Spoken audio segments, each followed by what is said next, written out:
নমস্কার। আজকের গল্প আমাদের সকলের প্রিয় রবি ঠাকুরের দেনা পাওনা। 5 ছেলের পর যখন এক কন্যা জন্মিল, তখন বাপ মায়ে অনেক আদর করিয়া তাহার নাম রাখিল নিরুপমা। এ গোষ্ঠীতে এমন শৌখিন নাম ইতিপূর্বে কখনো শোনা যায় নাই। প্রায় ঠাকুর দেবতার নামই প্রচলিত ছিল। গণেশ, কার্তিক, পার্বতী তাহার উদাহরণ। এখন নিরুপমার বিবাহের প্রস্তাব চলিতেছে। তাহার পিতা রামসুন্দর মিত্র অনেক খোঁজ করেন, কিন্তু পাত্র কিছুতেই মনের মতন হয় না।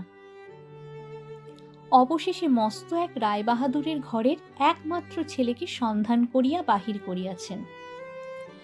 উক্ত রায়বাহাদুরের পৈতৃক বিষয় আশায় যদিও অনেক হ্রাস হইয়া আসিয়াছে, কিন্তু বনেদি ঘর বটে। বরপক্ষ হইতে 10,000 টাকা পণ এবং বহুল দান সামগ্রী চাহিয়া বসিল। রামসুন্দর কিছুমাত্র বিবেচনা না করিয়া তাহাতেই সম্মত হইলেন। এমন পাত্র কোনো মতে হাতছাড়া করা যায় না। কিছুতেই টাকার জোগাড় আর হয় না। বাঁধা দিয়া বিক্রয় করিয়া অনেক চেষ্টাতেও 1,600 বাকি রহিল। এদিকে বিবাহের দিন নিকট হইয়া আসিয়াছে। অবশেষে বিবাহের দিন উপস্থিত হইল। নিতান্ত অতিরিক্ত সুদে একজন বাকি টাকাটা ধার দিতে স্বীকার করিয়াছিল, কিন্তু সময়কালে সে উপস্থিত হইল না। বিবাহ সভায় একটা তুমুল গোলযোগ বাঁধিয়া গেল। রামসুন্দর আমাদের রায়বাহাদুরের হাতে পায়ে ধরিয়া বলিলেন, শুভ কার্য সম্পন্ন হইয়া যাক, আমি নিশ্চয়ই টাকাটা শোধ করিয়া দিব। রায়বাহাদুর বলিলেন, টাকা হাতে না পাইলে বর সভাস্থ করা যাইবে না। এই দুর্ঘটনায় অন্তঃপুরে একটা কান্না পড়িয়া গেল।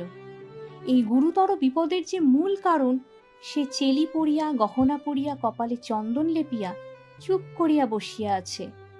ভাবি শ্বশুরকুলের প্রতি যে তাহার খুব একটা ভক্তি কিংবা অনুরাগ জন্মিতেছে, তাহা বলা যায় না। ইতিমধ্যে একটা সুবিধা হইল। বর সহসা তাহার পিতৃদেবের অবাধ্য হইয়া উঠিল। সে বাপকে বলিয়া বসিল, কেনা বেচা দরদামের কথা আমি বুঝি না, বিবাহ করিতে আসিয়াছি, বিবাহ করিয়া যাইব। বাপ যাহাকে দেখিল তাহাকেই বলিল, দেখেছেন মহাশয়, আজকালকার ছেলেদের ব্যবহার। সম্পূর্ণ গল্পটি শোনার জন্য ডেসক্রিপশনে দেওয়া লিঙ্কে ক্লিক করুন।